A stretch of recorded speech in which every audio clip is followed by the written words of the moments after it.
Hey, alright, so we got Ditto now. Alright. I'll drag in. Okay. Hello there, Ditto. How are you Hello, doing? Ditto. Hello. So, to start off, who are you? What do you do in Anbennar? And, yeah. I am the lead of Forbidden Plains and South Atlantia. Two very connected regions. Oh, yeah, so very connected. Or maybe they actually will be after you tell us about the rework. No, Exactly. but... yeah, so, alright, let's start off with the South Atlantia. Because I feel like the Forbidden Plains thing has got a bit more to it to talk about. But yeah, let us know what is your role in the South Atlantia? Like, what do you do in regards to it? Well, I think you played my Ion mission tree at one point.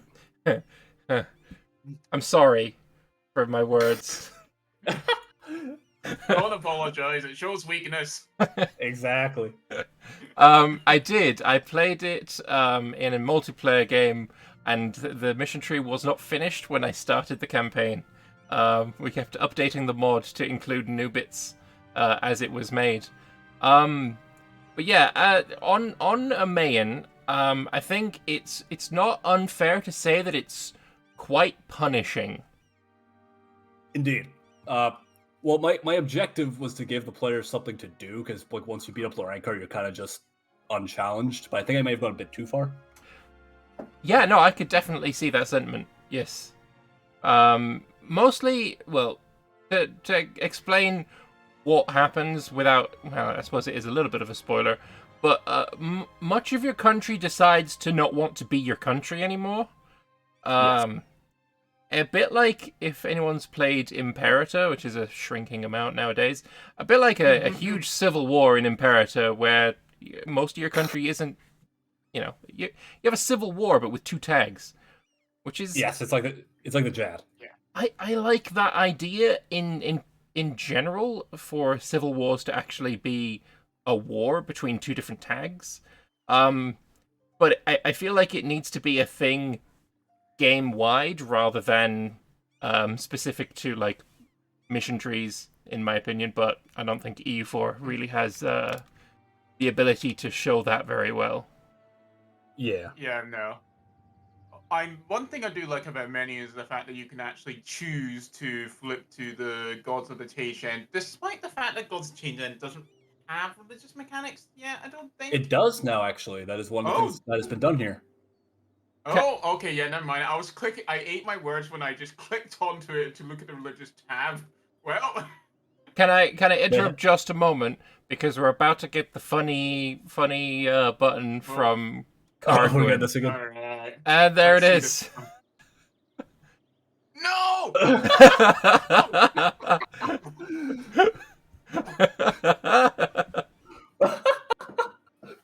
So worth it. So very, very, very worth it. And there's some more. This is the deluge. The deluge is happening. Actually, if you look closely, you can see the fog of now. Incredible. All right. So worth the effort put in. Yeah. Anyway, yeah, let's back on topic. Let's go back on topic. Back to the religion. Taishan, yeah, it has two mechanics. It has the Aztec mechanic where you need to vassalize a bunch of fuckers, and then it has a deity mechanic to show how well your specific ruler is doing. Okay, alright. Okay, so it's basically got what are the base underlying mechanics for it? Like how did you design the what was the design built upon? Like it wasn't with the deities or anything, right?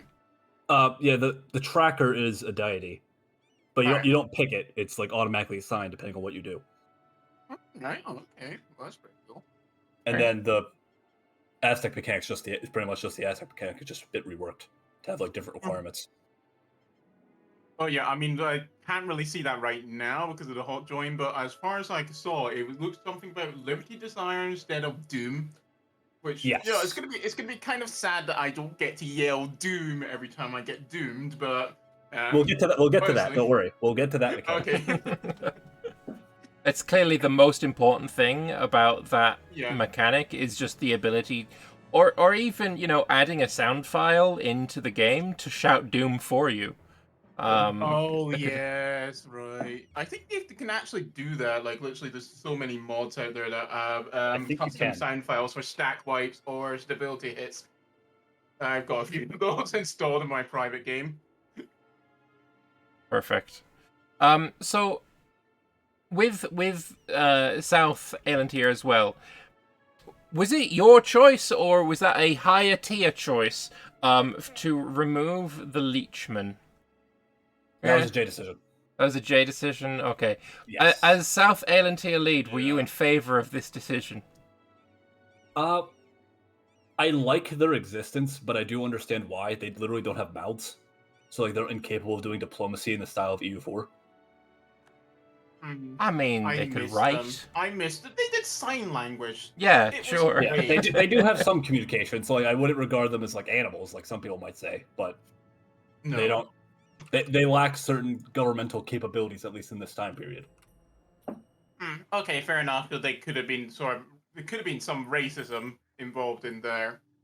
Like the Clanorians could have probably just wiped out because they thought they were just degenerated. That's probably quite valid. That does happen to a fair extent. Yeah, they're not completely gone, but that does happen. Pretty valid indeed. Which is, it's kind of like how the in North Atlantia the mute guys with no mouths. Yes. They don't have any existence to their tag, but even though they're obviously intelligent enough, it's just exact same situation, I believe. Indeed. As well, speaking of South Island here, we just had a tag change for I can't remember what they're called. Ayaya. They're now called Zul Gorur. He's just formed. I believe this tag. is just a meme thing that River Doge implemented. Oh. He made a huge submod about the Leechman. Oh my god, he's trying to make it Zul Gorur, isn't he? Fucking World of Warcraft. Click on his religion. I want to see if he turned to Leech Father. He has indeed. Leech Father's thralls. Yeah, there we go. Oh, he didn't even use the Leech Father. He didn't even use the Leech Father mechanic. He made a new religion for this. Of course he did. That's what happens when the host is also in charge of the mod used for the multiplayer. Yeah. Okay. It's actually got Leechmen right there. Yeah, so it is something else that's happened in South Atlantia. Like, FLI people do have content now. You may have saw that he teleported around at one point. Yes. Earlier on. Yeah, no. Can you explain that mechanic for us? Yeah. So basically, they have Holy Site mechanic. So when they're migratory at the start of the game, their goal is to, like, go around to each of their little sites and like get an event. Okay. And when they do this, they're able to teleport closer to the next one. All right. Okay. Also, have you looked at the government mechanics for Zul Gorur right there? Just the fact that they've got their special buttons already. Are these the FLI ones or? There's one that said Goddess's Might, it gives you morale of armies and infantry shock, and then there's one that gives you money, and there's one that gives you what was that? Like attunement tier 3, whatever that means. Yeah, what? I don't know what that means, and I'm scared to find out. Let's get away from this. The jungle is alive, and attunement is how well you get along with it. So, we're definitely saying that this is not going to be a part of the November 20th update on Steam, then? This mechanic will be, though not this like Zul Gorur. Not Zul Gorur, but that's fake. That's made up. But the teleporting thing is good. Yes. To go. Okay, perfect. Because that did look very interesting. So yeah, teleporting to various holy sites. I assume these are the same holy sites that Zul Gorur has right now. Yes. Okay. The whole religious group has the same set. Okay, perfect. Yeah. All right. Yeah. So I'll definitely want to check that tag out. But shall we go and have a chat about the Forbidden Plains?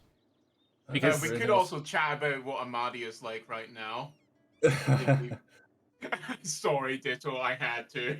Yeah, no, of course. Amadi has been a complicated development process, to say the least. Because ultimately, they're trying to you're pretty much making it from scratch. Okay. Yeah. Because there's nothing really established there other than that they have gold.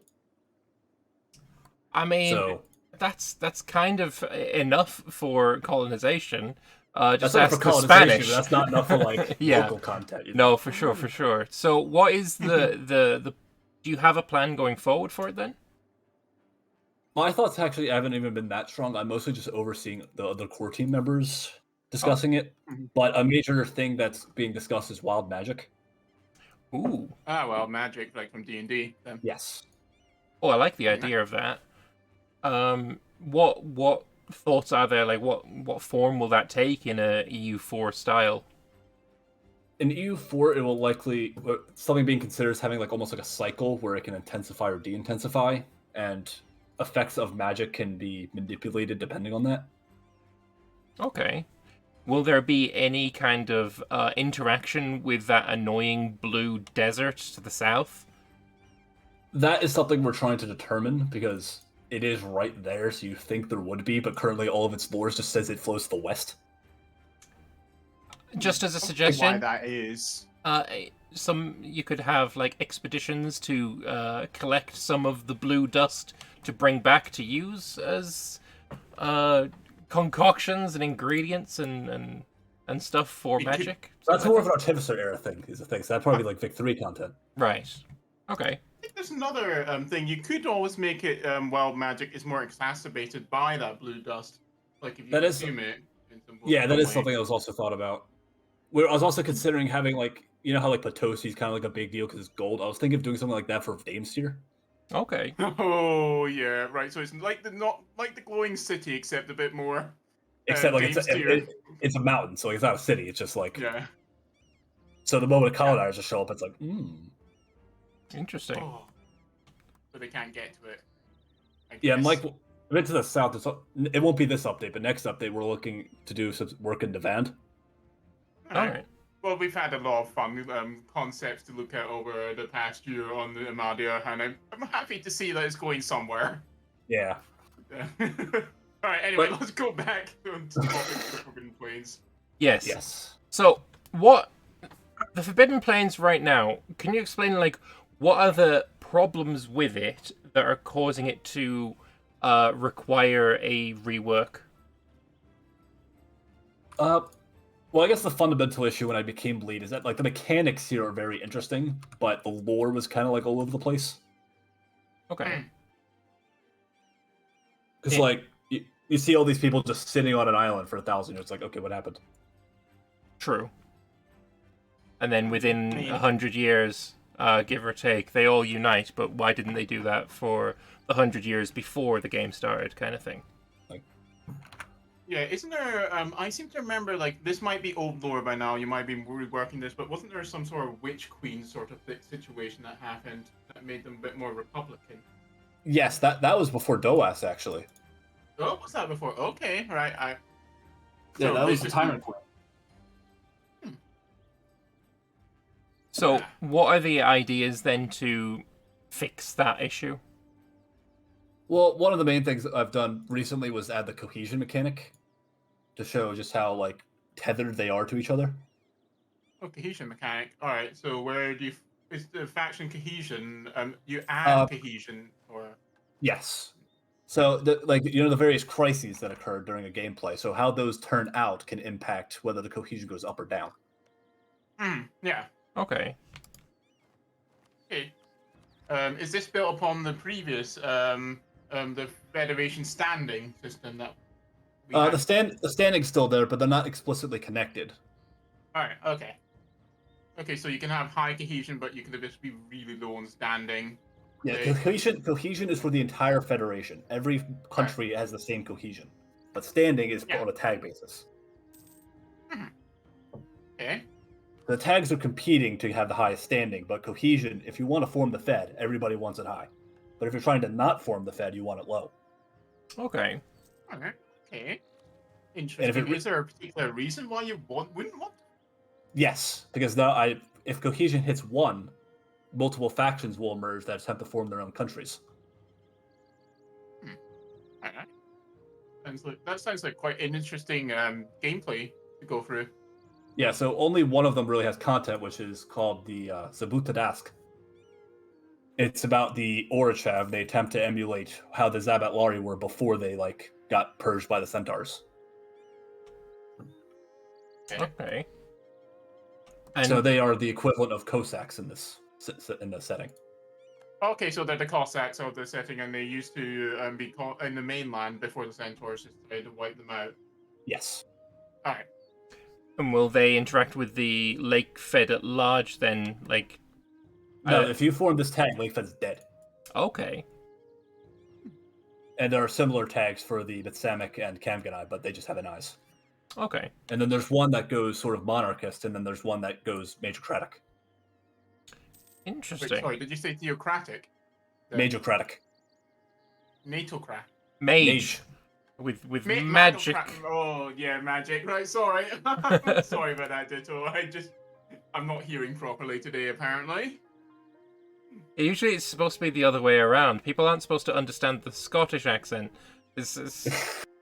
Well, it goes two ways. Me being deaf means I can't hear people, and me being Scottish means other people can't hear me. I mean, that's in theory, but I'm in the posh Scottish accent, so most people can actually understand me properly. So I don't know. Fair enough. All right, so there are multiple tags then that kind of wipe each other out. Is there any ability to have them like coexisting, or is it a case of the 3 cultural tags can coexist, but the majorcratic and monarchist want to control? That makes sense. That tracks. Mm-hmm. Right. From a design intent, the 3 culture tags are meant to be able to co-op with each other if you wanted to. All right, interesting. Alright, even though it's going to look a bit odd when you just have this one little peninsula of Satlabari there. Yeah. Just completely separate from the rest of them, but you know. Well, you don't get all the cultural land. Like the Zabutudas just goes into the plains mainly. It just has the little peninsula. Alright, okay. And then the Betsamic would focus on Yelmoitsa, and then the Kamganai would focus on Nozabuk. All right. Okay, shall we ask you about any plans for the Centaurs, though? Because that's probably the big one that people would want to, hear about. Mainly. Yes, Centaurs are probably going to be the most drastic change. Their starting setup will be completely changed. Instead of just being little OPM tags, they're actually going to be tags. Oh, I'm gonna miss the OPM tags. It's unique, it's fun, but it doesn't really do anything because they fill each other up. Like look at Battle Song up here, they just fill up in 10 years anyway. It's what's the point? Fair. So the completely new starting setup. Is there going to be any changes to obviously how they play then, because they won't be able to be wandering hordes now? Yeah. Yeah, well, their basic gameplay would still be similar. You want to beat up your neighbors and form your tag. But it's still EU4 after all. Yes. Mm. Though another change being made is that the Ikmathal is going to be split into 4 religions. All right. Okay. Interesting. This is interesting. What's the whole logic behind that then? Simply put, they're almost an entire subcontinent. They're not all going to agree with each other on what their worship is. Fair. Right, no, but I mean, what are the different aspects of Ikmathal then? Yeah. How they're splitting it up? So one of them is pretty much the type we have now, just kill everybody, we're the strongest people around, fuck everyone else. One's more of strength, but sportsman-like. Also athleticism. the concept of honor. Yeah, valor. We're stronger than you, but we're not killing you, we're just better. Noble centaurs. Yeah. Okay. Then one is more shamanistic. They focus more on magic and Ikmathal as a storm god. Okay. So they all have stories about lakes with Ikmathal then? Or in theory? Yeah. Right. And then the 4th group is about mostly about motion and how he is the wind and moving about. Okay. So they focus a bit more on strength. I'm gonna guess that religion's gonna have movement speed as one of the modifiers. Maybe. Depends how the stacking is. Right. Yes, because Centaurs famously not fast enough right now. Need to be made They need to faster. be faster. They need to be a car. Room. Exactly. Oh yeah, there was an idea that was bandied around a while ago that having Centaur that go worship the Fae was scrapped, or was it just not actual reality? It's ancient lore. Centaurs Hmm. were Fae themselves once upon a time. Yeah. Yeah, but there's like they don't try and go back to that. There's not like a faction that tries to do that, so that's just not a thing. Okay. They're too far disconnected at this point. It's been over 1,000 years. Fair enough. They were killed, tossed to the wind, and their new goddess retrieved them from the brink of chaos, and they were grateful for that. So, will these religions interact with one another in a sense more so than just murdering each other? Yes, they will have the religious schools mechanic. Oh, very nice. I like that. And wait, have you guys managed to work around the whole like different religious groups with religion schools crashing the game yet? Some mechanics are easily reused, some are not. I think the schools work fine so long as like you set the triggers appropriately. All right, okay, so it's like a trigger issue. All right, well, I think so. Then. From the testing, I've not heard any issues, but it's mostly Imacop that's been running that. Okay. Yeah, because I think it was like it desyncs multiplayer usually. Like if you have religious schools that of separate religious groups, as far as I remember, I was playing a different mod with Viking Nephilim. His mod, he tried it and it didn't really work so well, but we'll see. We'll see if it works. Oh yeah. Have you ever? There was like a suggestion before where you just have the Centaurs adopt Jad. Is there going to be like a special path for that, or is that literally just player agency? That won't be a specific path. However, that is actually somewhat canon. In Vic 3, there is a Centaur tag that converts to the Jad after the Orishab defeated them. Alright, nice. That's gonna be scary. Your hate of the Jad is going to make you just hate that Look, Centaur tag, isn't it? My hate is entirely surface level. I just don't like the name. That's it. Okay, yeah, it's just... Look, if it was renamed... What's really weird is that my brother in real life is named Jad. Oh, that's actually really funny. I saw that religion. I was like, "What the hell is this?" My brother has infiltrated the mod. No, yeah, I'm like, what? Yeah, it's nothing against your brother's name. Jad is a fine name, I guess. It does sound weird. A lot of people are confused on how to say it. Yeah, honestly, if it was just named to Jadism or Jadite or something along those lines, like I would have zero problems. The Jad doesn't sound like a religion to me. Sounds like the religious leader more than anything else. Makes sense. Yeah. So it's like the prophet is just the Jad, and it's just yeah, exactly. Yeah. Right. So the other part of the Forbidden Plains, of course, is the ogres. Are they getting updated? Are there going to be anything fresh for them to experience? They are getting Doom. They're getting Doom. Nice. Except they call it Hunger. Yeah, that's good. I've been waiting for so long to have Feast of the Gods actually have mechanics, and I just. And so instead of sacrificing a ruler, they eat a motherfucking ruler.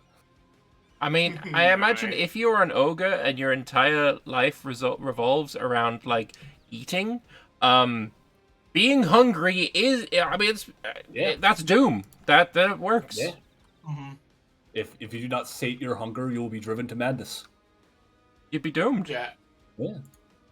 All right. So basically, is there going to be any expansion on like the formables in the region? Like, is Magma Harma going to get revamped, and all the individual miners that usually form Magma Harma, do they get their own stuff? Yeah. So Magarma rework is planned to focus on giant lore. All right. So what is giant lore for people who might not know? Well, most people know of giants, the frost giants over in Garudia, how they had like their empire and got sunk into the sea by the dragons. In the Forbidden Plains, it was mostly the fire giants. All right. The fire giants just on the volcanoes along the Dwarvar, I assume. Some parts of that, but also you might notice the plains are a bit warmer than you'd expect them to be. Okay, so this is basically Siberia. Okay, fair enough. So part of that climate is what was they're doing once upon a time. Yeah, because the giants in Anbennar aren't like giants in other forms of like D&D-esque fantasy, because for example, underneath the Gorbarad, that volcano is because there is a fire giant buried under the mountain, and that basically is forming the volcano. So that they've got a little bit more power than in your generic, D&D fantasy, where a fire giant is a strong enemy, but it ain't causing volcanoes. Yeah, I mean, they have to contest the dragons and the Shin in some way in the primeval world. Also, the precursors. Yeah. Well, yeah. And Dwarven Empire. So like the giants were an ancient power along the lines of like those other big guys. Is there like an age of mythology kind of where all these huge I remember those deity-esque lumber fire. Yeah. Yeah, almost. Okay. So fire giants are keeping the area warm for the entire Forbidden Place. They did, so they're not anymore. Yeah, there's still some remnants of this, like you see the islands warm despite being in Siberia. I thought it was under floor heating, I'm not gonna lie. So yeah, okay, so how does that impact the ogres then? Well, the ogres were made by the giants, and Magarma was founded on the ruins of a cloud giant city. Oh, okay, that's not something I knew. That's cool. Yeah, actually, if you click the proms, you can see a monument there now. That you can see the Magarma is just a floating city that fell to the ground on the Day of Ashen Skies. Yes. And the ogres reclaimed it. There's a few of them going around, evidently. All right. I did add a few monuments to the region. Construction cost and construction time is pretty nice. Number of buildings as well. Yeah, because the ogres were used by the giants as manual labor for building. Yeah, makes sense. And meanwhile, the trolls were used as dumb shock troopers, essentially. Yes. Yeah, ogres were architects. Hence, they're smarter. In theory. Anyway, so is Magmaharma, like, generally, I believe that the original intent behind the creator was to kind of make it emulate Goria from World of Warcraft, where it's like sort of a that wasn't it. Sort of ogre empire. Is there going to be more emphasis on the sort of Roman architectural style with Magmaharma, or is it going to be entirely new direction? That focus will probably be up to the person that's making the tree. I haven't worked up like that level of detail on my end because I'd more just oversee. All right. Good to know. All right. So, is there what other elements of the Forbidden Plains are changing then? So we got the Centaurs, the Ogres, new stuff for the Lake Fed. Is there other things coming? After this OVERHAUL update, I'm probably going to be looking into the Calcito mission trade, the Unified Lake Fed. Very nice. Okay. All right. What are your plans for changing that then? I plan to make it interesting. You haven't played EU4 in a normal sense to get to that tag, and I intend to keep that vibe. I plan to make it interesting. I feel like pretty much every mission tree designer should have that mentality. In the sense that, like, it'll be, instead of just being a bunch of missions, it'll be more systemic driven. So, we're not talking like a Mayan style interesting, though. Nah, it'll be like I intend to have it more focused on, like, diplomacy and politics rather than just conquer. Okay, nice. Would there be any sort of underhanded diplomacy, like Game of Thrones-esque levels of diplomacy? Well, you're a Republic. Game of Thrones is because everyone knows what that is. So if you were doing that sort of shady thing, it'd be to get rid of monarchism altogether, not just overthrow a king, because you're a republic. You're stable. Yeah. Look, you say a republic is stable, but I mean, there's plenty of examples of republics that ain't so stable. Yeah. There could be like a Mayan. Yeah. Some real world examples as well, is what I'm thinking. But yeah, no, that works. A Mayan. Yeah. Well, the deal with the Lake Fed is that they've maintained democracy for over 1,000 years now. Like, it's not really going anywhere. True. Fair. Like, the monarchist tag that can arise is a very, like, unique situation where it, like, fails completely. The Centaurs are, like, overrunning shit, and they're desperate. Uh-huh. can I ask you a question about that monarchist tag? Is this a sort of Palpatine-esque forming the Republic into the Empire sort of moment, or is it literally? It's more of like a Napoleon. Oh, okay. So it's worse? It's a shame. Kinda. Yeah, it's worse. All right. So as well, one thing I want to ask as well is, you know, the area north of the command, that big wasteland where everyone's trying to decide what to do with it. Do you want the lake-fed areas to interact with that in any way? Have you any ideas on what you would like to see there? That is actually being worked on behind the scenes now. Oh, I didn't know this. It's currently at the lead level because we're still working out basic concepts for Jay's approval. But that there and North Hales kind of as a whole are kind of going to get some reworking. Interesting. So there's nothing. There's not going to be anything that's super exciting, special going to be placed there, or like it's not going to be like a super secret old world mechanism there. Hopefully, no. Probably not off the wall that much. I do sad. like. I'm gonna have to wait a bit longer. I do like how Findeath was. Obviously, we talked about that area last week. He was super excited about all these different possibilities, and as soon as you mentioned that it was pending J approval, that's what tipped him into being sad about not getting what he wanted.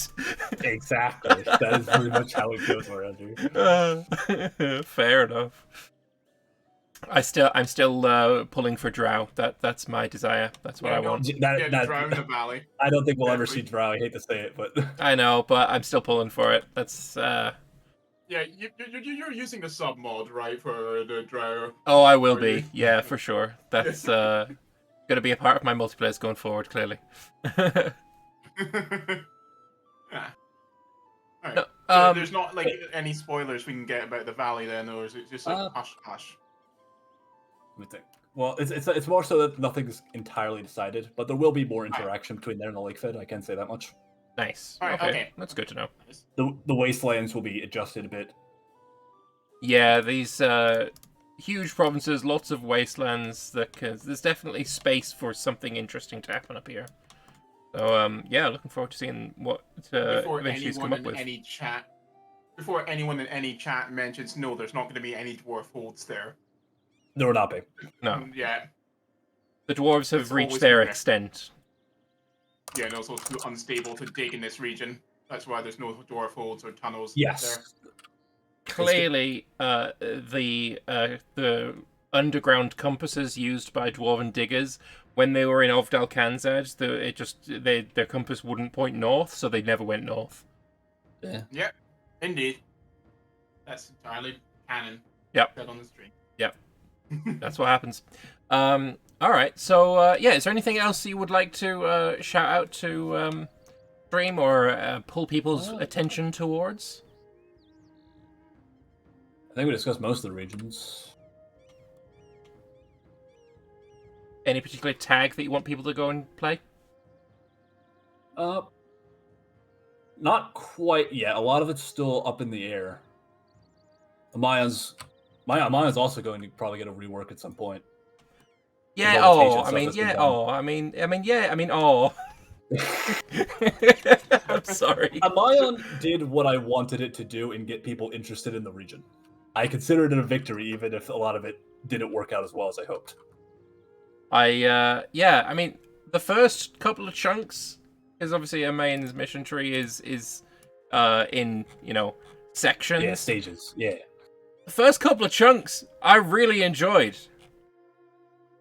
That last one, I mean, could have done without it. I mean, I especially enjoy becoming the monarchist part of the tree. Spoilers, by the way. Yeah. Just becoming the monarchy and adopting the local religion, and also keeping the modifiers for when you're digging out those precursor ruins. That's also quite sweet, right there. Yes. I broke it when I played it because I actually formed Chaos before continuing on with the missions. I did. Amayan's ideas were buffed to make that less of an incentive. That's fair. Okay, that's a good idea. Yeah, so I missed out on being able to dig up for precursor relics because I was the Chaos tag. instead of a main tag, so I didn't get the options. But no, I enjoyed like 2/3 of that mission tree very very much. So 2/3 of a good job. You know what? That's a deal. Yeah, I mean, it was Meatloaf, wasn't it, that said 2 out of 3 ain't bad? So, I'll take that. But yeah, thank you very much for coming to chat with us. It's been an absolute pleasure, and glad to learn a bit about a area of the map that I haven't spent a whole lot of time in. So, yeah, thank you very much. Yeah, hopefully any changes you make will encourage Lambert to actually play in the region. Yeah, I mean, I definitely have ideas on... look, there's a list of tags that I want to play, and there's only a certain amount of hours in the day that I have to play them, so it's just adding more to the list. It just has to be very alluring, make him play right away. Yeah. But yeah, thank you very much. Of course. Let me see what the fuck my team's doing. Yeah. Alright, chat to you later. Thank you very much for joining us. Bye-bye. See you later, Ditto.